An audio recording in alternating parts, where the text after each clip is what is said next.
Breadman, Hey, how you doing?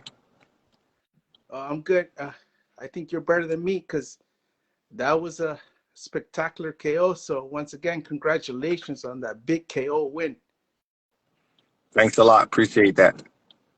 Uh, I have to ask you.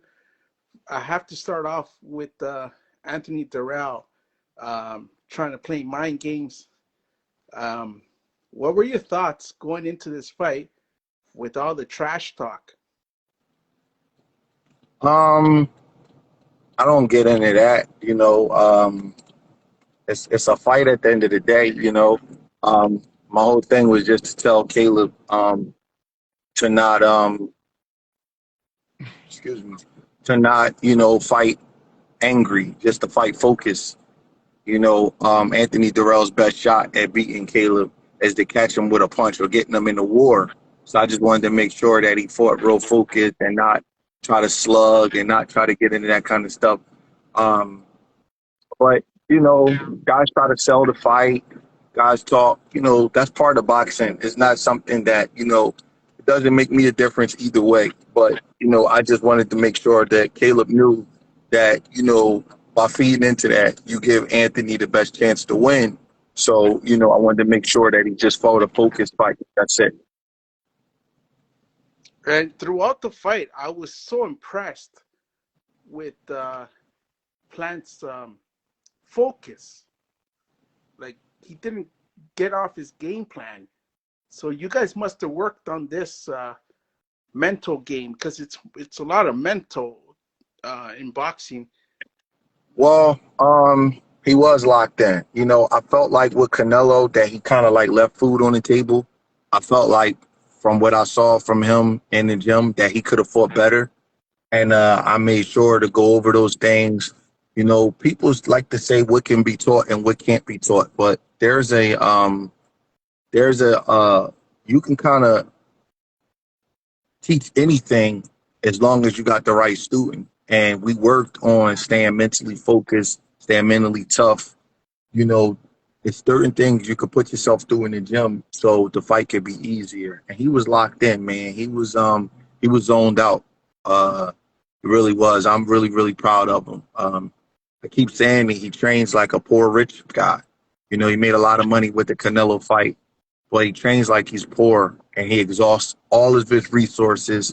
He pays for anything he has to pay for in terms of, having a good camp and the food and all of that kind of stuff. He can spoil you. That's the kind of kid. If you had a bunch of Caleb's plants, man, I could do this till I was 80 years old, man, because he could spoil you by how much he never has a bad day because of how he conducts himself in camp. Like, like I'm not saying that he got the better of every sparring session throughout camp, but what I'm saying is he never had a bad day of training because he's always doing the right things as far as his body and things he's supposed to do. So it's a pleasure to work with him. I would have been just as proud even if he lost the fight because he gives himself the best chance to win because of how much because of how hard he trains. Many, well, not many, but some did question. Since you mentioned Canelo, uh, is Plant going to be the same after that loss? Some boxing fans discredit fighters when they lose a fight. What were you thinking when you heard some boxing? Um, I don't read the internet. I don't read um like how like there's a comment section after your interviews and stuff. I don't read none of that. I don't get into that. You know what I mean? Because most of the people that discuss boxing, they're not even human. They're like trolls. They just like create their own little social media tags and they think they can say anything about fighters until fighters. And a lot of the boxing media don't really know a lot about boxing. So I don't get into none of that stuff. I really don't. I don't say anything. I mean, I just don't indulge in it. So I don't let that stuff pollute my mind. So once I got him in the gym, I knew he was the same. He didn't take a terrible beating against Canelo. He just lost. Like he lost the fight. So it really wasn't that deep. I let all of the so-called experts talk about that. I didn't think nothing about it. I've seen guys get beat up and you wonder if they was the same. That fight wasn't like that. The Uh, Canelo fight I'm talking about. yes, I agree. I actually, since we're speaking of that fight, I actually had planned winning that fight prior to losing, but I had him winning. So Listen, he was doing pretty good in the fight, and he was probably operating at about 80% of his ability. He could do better than that. He could fight better than that. So we'll see. We'll see what the future holds or whatever. But he can definitely perform better than he did in the Canelo fight. But you gotta give Canelo credit. I don't want to make it seem like I'm the X factor and he's guaranteed to beat Canelo with me in his corner. I don't want to get into that because you got to be humble as boxing. But um, Canelo is a great fighter, and sometimes great fighters take you out of your game. They don't allow you to do the things that you normally would do. So you gotta give Canelo props. but I gotta give you props because this fight against Anthony Durrell, Plant looked at his best. That was one of his best performances. That was even a better performance than that Canelo fight. Um, Thanks. I mean, that's I don't. He did a great job. He did a great job. I don't want to take the credit for it. Like he still has to go out and perform, but he had a great camp. He did a great job, and he's very easy to train. He's very very easy to train. He's a pleasure to train. So when they make it that easy, consistent, on time, every single day, does all of the right things, you can't help but have a good camp. And I have to ask you also, throughout the fight, Anthony Durrell was dirty. What were you thinking in every round? Like the dirty tactics from Anthony Durrell. We knew he was going to be dirty. I told the referee he was going to be dirty.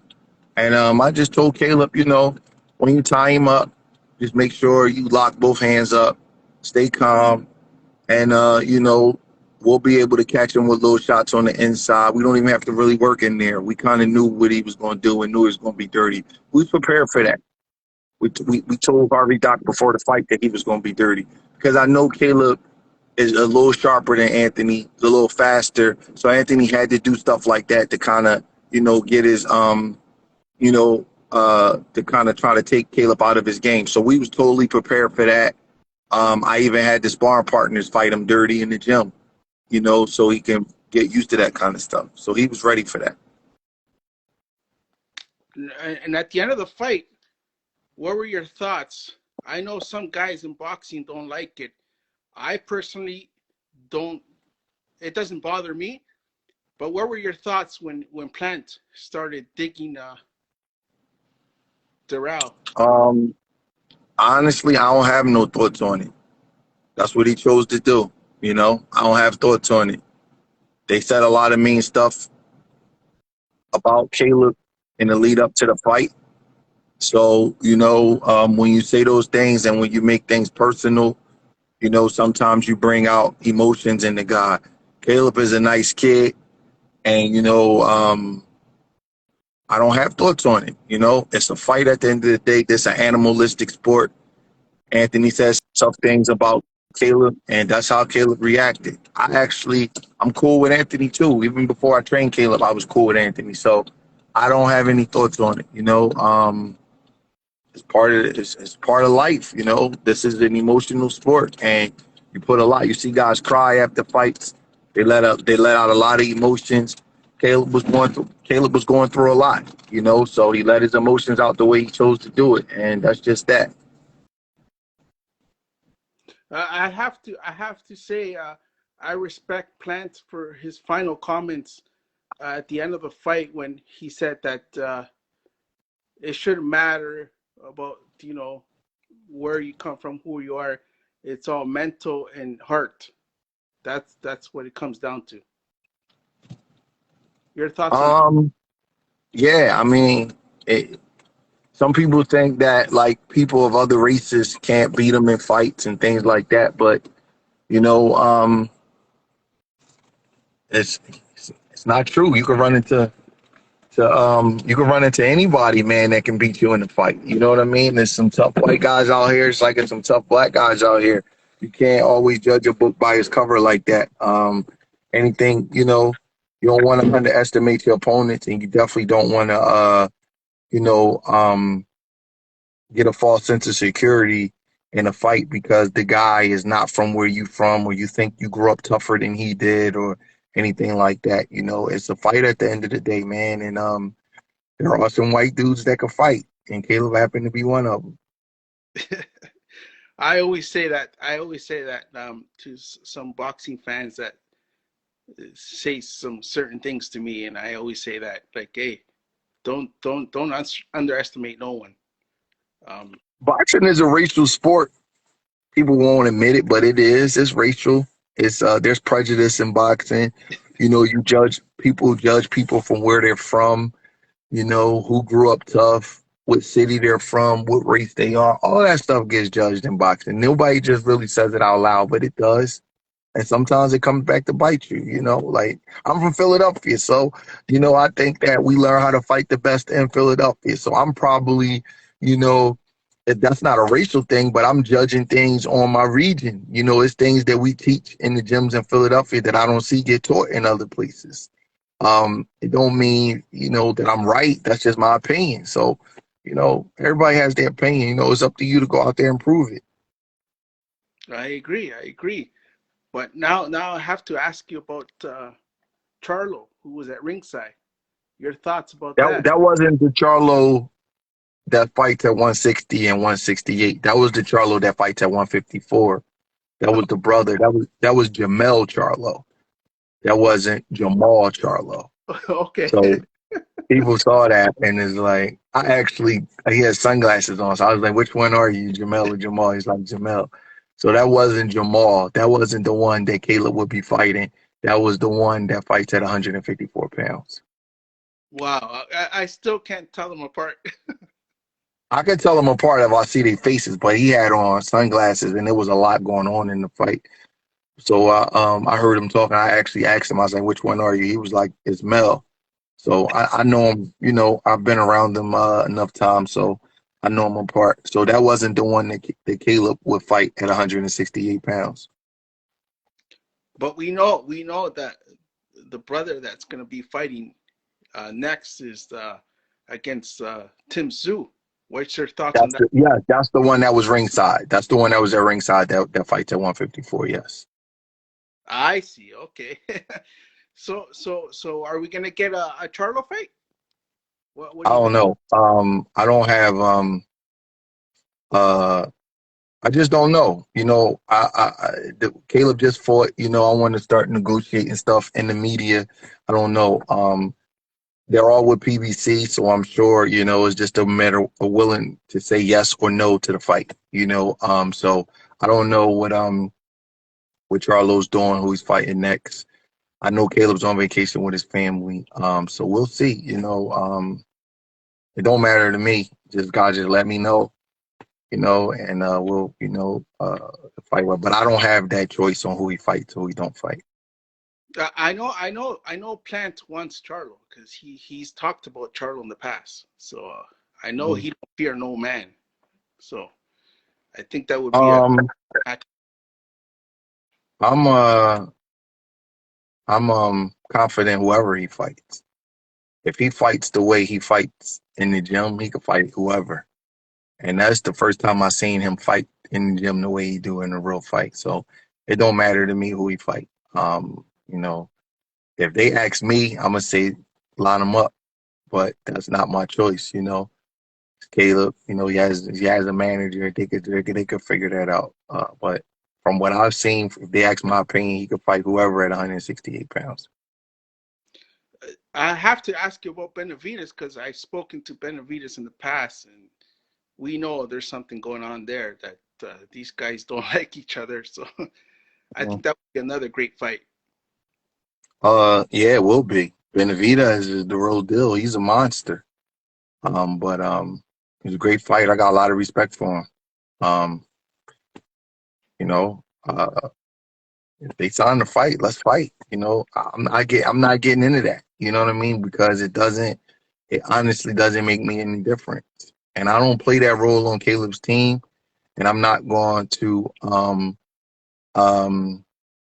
like like start saying who he can fight and who he can't fight. I'm not getting into that. I honestly believe he can fight anybody when if he's right. I told him that. I'm like, you don't gotta be choosy. You know, if that money right, you fight anybody. So I'm not getting into that. Whoever he fights, give me a call. I'll be out there. We're gonna go through 8 weeks of hell and we can fight anybody. It's just that simple. I don't even have a preference. Because when you start having preferences, you start trying to say, you know, one guy is better than the other one. Jamal and David both great fighters. You know what I mean? They both great fighters. It's just a matter of, you know, it's just a matter of getting the fights done. You know, I don't negotiate the contracts with him. You know, I play that role with my other guys, but I don't play that role with him. So I don't run it. I'm not getting into that. Yeah, and speaking of Benavides, I'm hearing he has a fight coming up with Uscati. Your thoughts on that fight? Um, that's the kid. That's the guy who got tested positive for PEDs, right? So I don't. When the guy do that, I don't look at him the same. So I think that Benavidez is gonna smoke him. You know, if he has to do a can't without cheating, he gonna get smoked. You know, David gonna blow him out. And my final question to you is um, because of how good Plant looked, I wouldn't mind seeing a rematch with Canelo. What do you think? I'm with that too. That's big money. I'm with that too. 100%. I'm with that. Let's do it. You know, don't matter to me. I would love that. Let's have it. You know, it don't matter to me. I would love that, man. You know, that's life changing money. Let's do it. I think we could do better than he did the first time. You know, I definitely do. He knows it. You know, just being on that stage give you a certain kind of experience. It gives you a certain, you know, once you sometimes people have to do it more than once. Sometimes if he get the chance to do it again, you know, he'll be a little bit more calm. It'll be things he'll see. The fight will slow down a little bit for him. Um, I'm with it. You know, I would love that too. That ain't my choice, but they call me up for the Canelo rematch. I'll tell them to take it tomorrow. You know, it looks like Canelo's going to take some time off, so these young guys might have to fight each other a little bit. So we'll see. I'm just saying because of the game plan that you guys did, and like I said, this fight is like one of the best fights, one of the best performances I seen with Plant, uh, and the game plan that you guys had for this fight. I think you guys would have a better game plan for a rematch against Canelo. I I honestly got do. Canelo. I got I got I got the game plan down. If he get the fight, if we get the fight, I got the game plan down. I'll I be know. really confident going in. I'll be really confident going into that fight. I know you do. I know you do. That's why I'm bringing this up. I mean, listen, man, I would love to fight. You know, I would love it, but I think Canelo gonna make him earn it, and he might have to fight a little bit more, couple more fights, and pick a couple of people off, and that's cool too. Well, we'll see what happens in the future. Next year we'll be seeing Plant again. Hopefully early next year, and you know, I'm confident that Plant is gonna do very well against any of these guys. With that fine performance that he had, and everyone's already saying Everyone's saying what? it's KO of the year. Well, the year ain't over yet. It ain't over yet, but we'll see. We'll see. Hopefully, what he will get it. You know, it's always good to have stuff like that on your ledger. It sure is. But Breadman, I appreciate your time, and I can't wait to see you guys back in action. Thank you. I appreciate that. Stay safe. All right, my man. I'm out.